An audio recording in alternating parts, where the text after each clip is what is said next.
Hey guys, so welcome back to the channel. Today I have another trading strategy which I'm going to backtest for you over 100 trades. I'll first tell you about the indicators we're going to be using, show you a few examples, and then perform the 100 trade backtest. This strategy involves two trading indicators, the exponentially moving average and the parabolic SAR.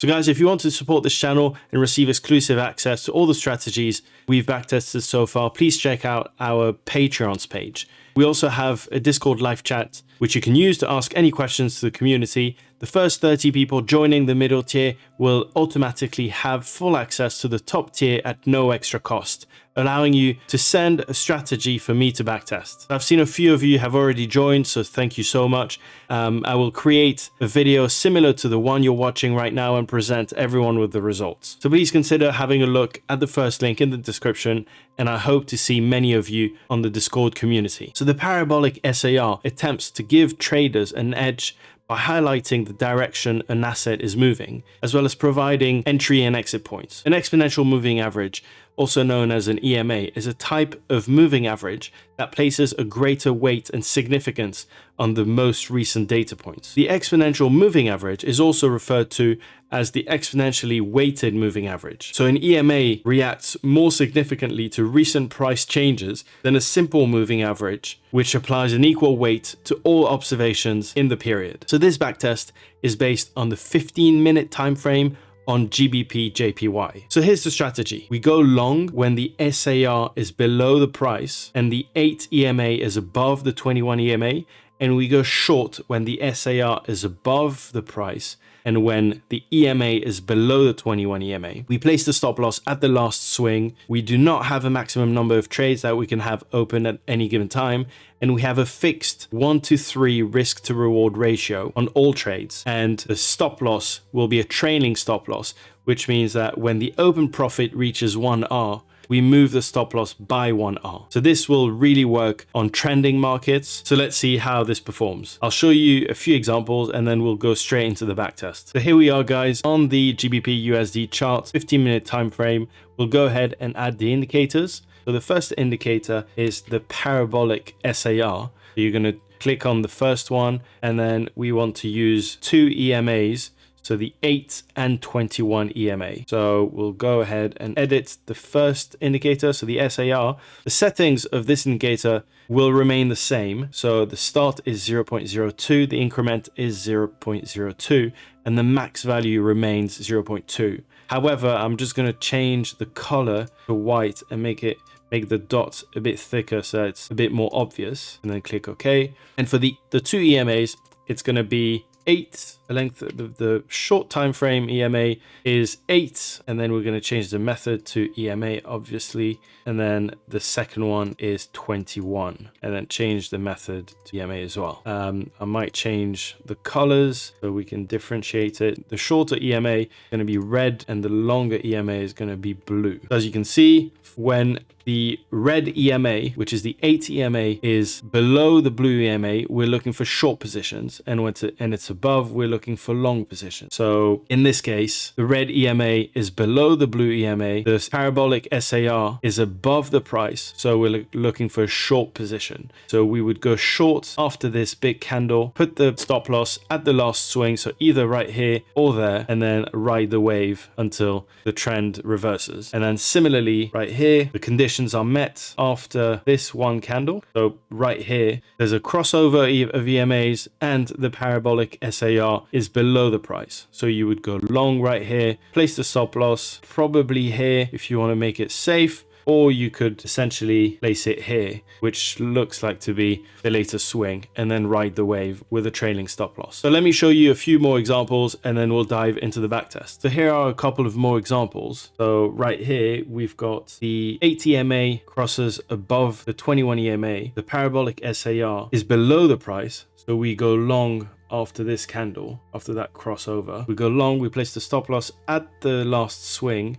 and then we ride the wave. So in this case, the open profit reached a 1-to-2 you would have moved your stop loss to 1-to-1 profit. So you would have been stopped out on this red candle. And then after that, there's another condition that satisfies the entry criteria.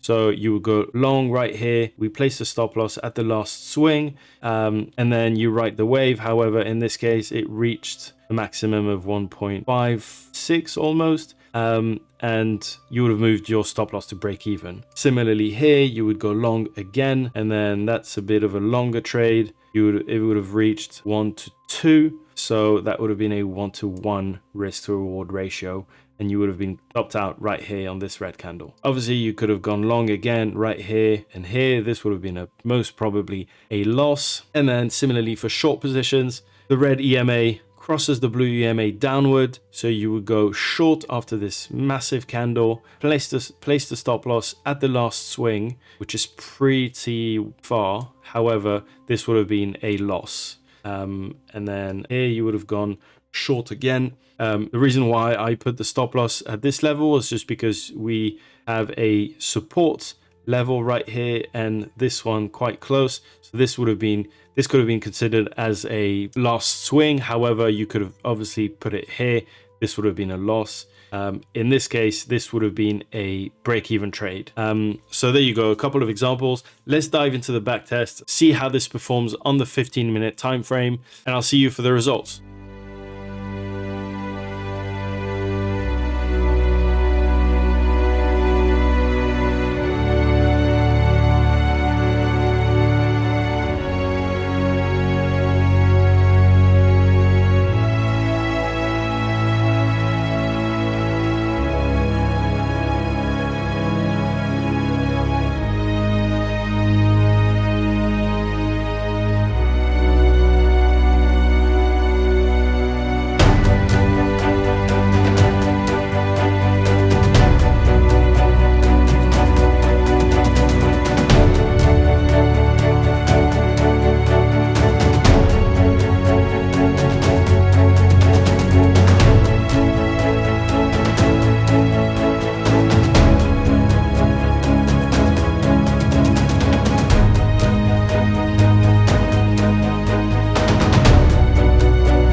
Alright guys, so here are the results of the backtest on GBP JPY. We had a maximum drawdown of 15% while risking 5% per trade with a risk to reward ratio of 1:3. We had 54 wins, 27 losses and 20 break-even trades with a maximum of 7 wins in a row and a maximum of 3 losses in a row. That gave us a win rate of 67% over 14 days and the profit was 413.3%. So if you would have started with $10,000, you would have ended up with more than $50,000 after 2 weeks. So again, this is a relatively short-term backtest, but we performed 100 trades. That is a lot of trades over 2 weeks.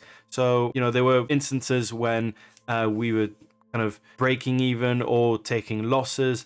So if you can kind of survive those periods, then as you've seen in the backtest, there are certain periods where, you know, the profits are unbelievable, where 5, 6, 7 wins in a row, which is really powerful, especially if we have 1:3 risk to reward ratio. So that's 15% of profit every time. So let me know what you guys think of the time frame, of the strategy, and of any way to improve it. And I'll make another backtest on that strategy. And I'll see you in the next video.